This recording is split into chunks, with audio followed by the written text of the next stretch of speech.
ಯಾವ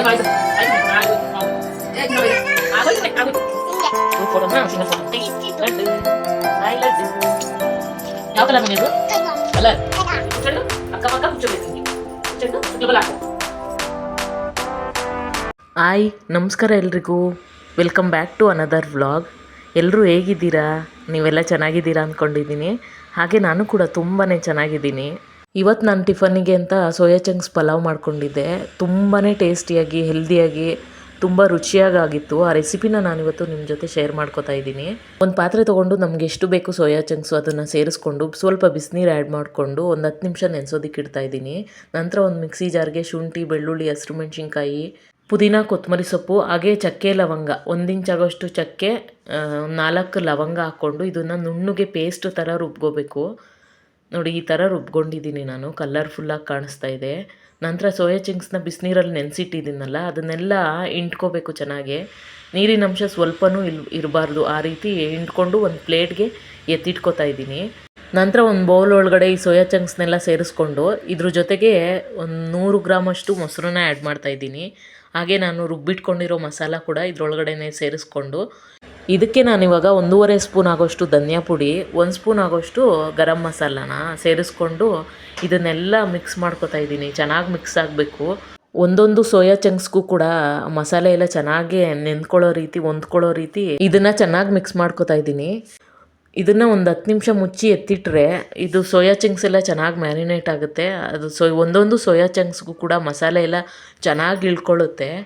ನಂತರ stove on ಮಾಡಿ ಒಂದು ಪಾತ್ರೆ ಬಿಸಿಗಿಟ್ಕೊಂಡು, ಪಾತ್ರೆ ಅಂದರೆ ಕುಕ್ಕರ್ ಆದರೂ ಆಗಿರ್ಬೋದು, ನಾನು ಇವತ್ತು ಈ ಬಿರಿಯಾನಿ ಪಾಟಲ್ಲಿ ಈ ಪಲಾವ್ ಮಾಡ್ತಾಯಿದ್ದೀನಿ. ಒಂದು 3 ಟೇಬಲ್ ಸ್ಪೂನಷ್ಟು ಕಡಲೆಕಾಯಿ ಎಣ್ಣೆನ ಸೇರಿಸ್ಕೊಂಡು, ಎಣ್ಣೆ ಬಿಸಿ ಆಯ್ತಿದ್ದಂಗೆ ಇದಕ್ಕೆ ಸ್ವಲ್ಪ ಸೋಂಪು, ಉದ್ದುದ್ದಕ್ಕೆ ಕಟ್ ಮಾಡಿರೋ 2 ಈರುಳ್ಳಿನ ಸೇರಿಸ್ಕೊಂಡು, ಈರುಳ್ಳಿದು ಕಲ್ಲರು ಬ್ರೌನ್ ಆಗಬೇಕು ಅಲ್ಲಿವರೆಗೂ ಇದನ್ನು ಚೆನ್ನಾಗಿ ಫ್ರೈ ಮಾಡ್ಕೋಬೇಕು. ನಾವು ಯಾವುದೇ ಬಿರಿಯಾನಿ, ಪಲಾವು, ರೈಸ್ ಬಾತ್ ಮಾಡುವಾಗಲೂ ಕೂಡ ಅಷ್ಟೇ ಈರುಳ್ಳಿ ಫುಲ್ಲು ಬ್ರೌನ್ ಆಗಬೇಕು, ಅಲ್ಲಿವರೆಗೂ ಫ್ರೈ ಮಾಡಿಕೊಂಡ್ರೆ ಅದು ಟೇಸ್ಟು ತುಂಬಾ ಚೆನ್ನಾಗಿರುತ್ತೆ. ನಂತರ ಮ್ಯಾರಿನೇಟ್ ಮಾಡಿ ಎತ್ತಿಟ್ಕೊಂಡಿರೋ ಸೋಯಾ ಚಂಕ್ಸನ್ನು ಸೇರಿಸ್ಕೊಂಡು ಈ ಒಗ್ಗರಣೆನಲ್ಲೇ ಚೆನ್ನಾಗಿ ಬಾಡಿಸ್ಕೋಬೇಕು. ಇದಿಷ್ಟನ್ನೇ ನೀವು ಸಿಂಪಲ್ಲಾಗಿ ಒಂದು ಗ್ರೇವಿ ಥರ ಮಾಡಿಕೊಂಡ್ರೆ ಚಪಾತಿಗೆ, ದೋಸೆಗೆ ಕೂಡ ತುಂಬಾ ಚೆನ್ನಾಗಿರುತ್ತೆ. ಹಾಗೆ ಇದ್ರ ಜೊತೆ ನಾನು ಸ್ವಲ್ಪ ಮೆಂತ್ಯ ಸೊಪ್ಪು ಕೂಡ ಇತ್ತು ಮನೆಯಲ್ಲಿ, ಅದಕ್ಕೂ ಕೂಡ ಸೇರಿಸ್ಕೊಂಡಿದ್ದೀನಿ. ನನಗೆ ಹೇಗೆ ಬೇಕೋ ಹಾಗೆ ನಾನು ಆರೋಗ್ಯವಾಗಿ ಮಾಡ್ಕೋಬೇಕು ಅಂತ ಸೊಪ್ಪೆಲ್ಲ ಇದ್ದರೆ ಆ್ಯಡ್ ಮಾಡ್ಕೋತೀನಿ. ಮೆಂತ್ಯ ಸೊಪ್ಪನ್ನ ಸೇರಿಸಲೇಬೇಕು ಅಂತ ಏನಿಲ್ಲ, ಅದು ಸೇರಿಸಿದ್ರೆ ಚೆನ್ನಾಗಿರುತ್ತೆ ಅಂತ ಅಂದ್ಕೊಂಡು ನಾನು ಮಾಡ್ಕೊಂಡಿದ್ದೀನಿ. ಈ ಮೆಂತ್ಯ ಸೊಪ್ಪಲ್ಲಿ ನೀರು ಬಿಟ್ಕೊಂಡು ಅದು ಎವಾಪ್ರೇಟ್ ಆಗುತ್ತೆ, ಅಲ್ಲಿವರೆಗೂ ಇದನ್ನು ಒಗ್ಗರಣೆನಲ್ಲೇ ಚೆನ್ನಾಗಿ ಬಾಡಿಸ್ಕೋಬೇಕು.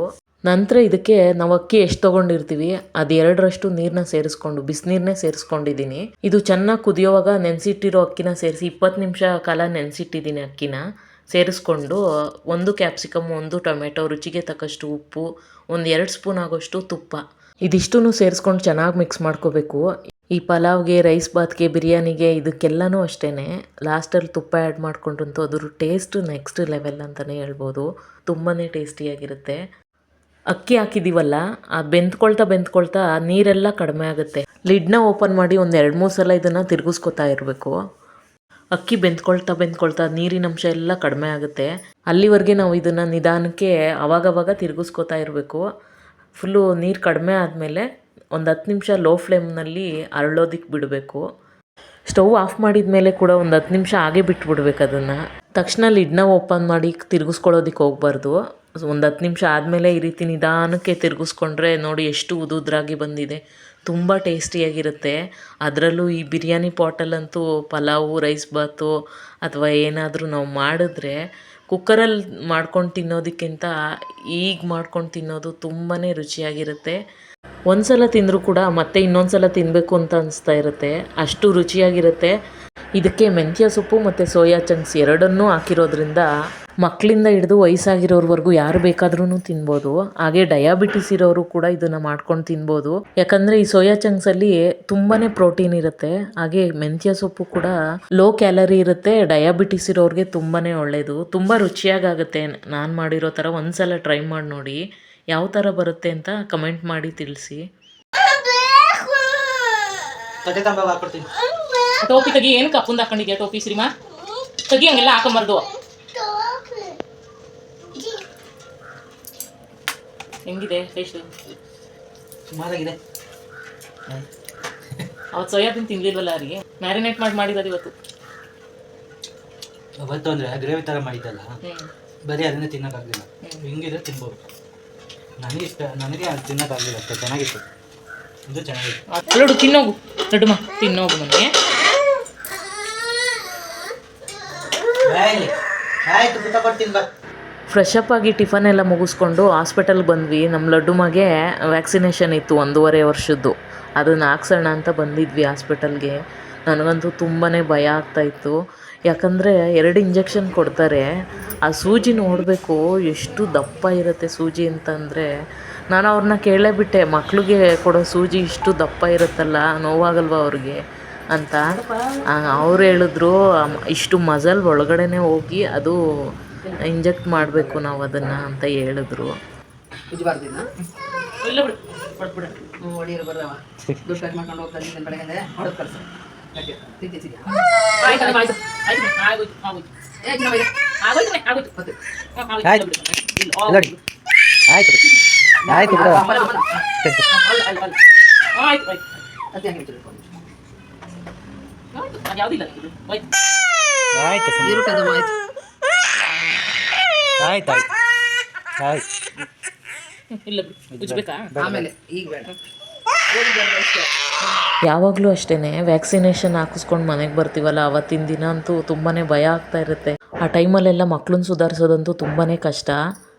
ಜ್ವರ ಎಲ್ಲ ಬಂದ್ಬಿಡುತ್ತೆ ಆ ಪೇಯ್ನ್ಗೆ ಅವ್ರಿಗೆ. 1 ವರ್ಷದ ಒಳಗಡೆ ಮಕ್ಳಿಗಂತೂ ತುಂಬಾ ಕಷ್ಟ. 2-3 ದಿನ ಜ್ವರ ಹೋಗೋದೇ ಇಲ್ಲ. ಆದರೆ ನಮ್ಮ ಲಡ್ಡುಮಗೆ ಇವಾಗ 1.5 ವರ್ಷ. ಸ್ವಲ್ಪ ದೊಡ್ಡವಳಾಗಿದ್ದಾಳೆ, ತಡ್ಕೊಳ್ಳೋಕ್ಕೆ ಕೆಪಾಸಿಟಿ ಇದೆ ಅಂತ ಅನ್ನಿಸ್ತು. ಅಷ್ಟು ಕಾಟ ಕೊಡಲಿಲ್ಲ. ಆದರೆ ನೈಟ್ ಅಂತೂ ಸ್ವಲ್ಪ ಜಾಸ್ತಿ ಜ್ವರ ಬಂದಿತ್ತು. ಅವಳು ನಿದ್ದೆ ಮಾಡೋಕ್ಕೆ ಆಗ್ತಾ ಇರಲಿಲ್ಲ, ಅಷ್ಟು ಜ್ವರ ಬಂದಿತ್ತು. ಸಿರಪ್ ಹಾಕಿದ್ರೂ ಕೂಡ ಜ್ವರ ಕಡಿಮೆ ಆಗಲಿಲ್ಲ. ಒದ್ದೆ ಬಟ್ಟೆಯಲ್ಲಿ 1-2-3 ಸಲ ಮೈ ಒರೆಸಿದ್ಮೇಲೆ ಸ್ವಲ್ಪ ಕಡಿಮೆ ಆಯಿತು. ಆಮೇಲೆ ಆರಾಮಾಗಿ ನಿದ್ದೆ ಮಾಡಿದ್ಲು. ಕಲರಮ್ಮ ಅಲ್ಲಮ್ಮ, ಅದೆಲ್ಲ ಪಾಯಿಂಟ್ ಎಲ್ಲ ಸೇರಿಸ್ಬೇಕು. ಸೇರಿಸ್ಬಿಟ್ರೆ ಆ್ಯಪಲ್ ಆಗುತ್ತದು. Surprise picture, colour the picture ಅಂತ ಕೊಟ್ಟವ್ರು ನೋಡಿ. Connect the dots in order from A to A, A to A. E dots, E dots, E dots, E dots, E dots, E dots, E dots, E dots, E dots. ನೋಡು, ಒಂಥರ ಆಗುತ್ತಲ್ಲ. ನೀವು ಹಚ್ತೀರಾ colour? ಅಲ್ಲೊಂದು book ತಂಬ ಹೋಗು, book ಒಳಗೆ ತಂಬ ಹೋಗು, ಒಳಗೆ ಅಲ್ಲಿ ಒಳಗೆ ತಂಬ ಬುಕ್ಕು. ಹಗ್ಗಳು ಅಷ್ಟೇ ಸಾಕ ನಿನ್ಗೆ? ಕಲರ್ ಅಂಟಿಸ್ತೀಯಾ? ಕಲರ್ ಹಚ್ತೀಯಾ? ಇಲ್ಲಿ ಕುಚ್ಚಂಡು ಅಕ್ಕಪಕ್ಕ ಕುಚ್ಚಬೇಕು. ಹಿಂಗೆ ಕುಚ್ಚಂಡು ಚಕ್ಲಬಲ್ ಹಾಕು. ಹಚ್ಚು ಹಚ್ಚು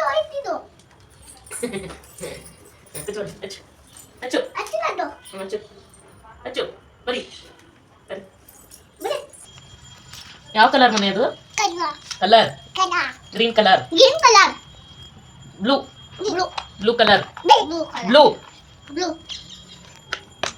ಬ್ಲೂ ಕಲರ್,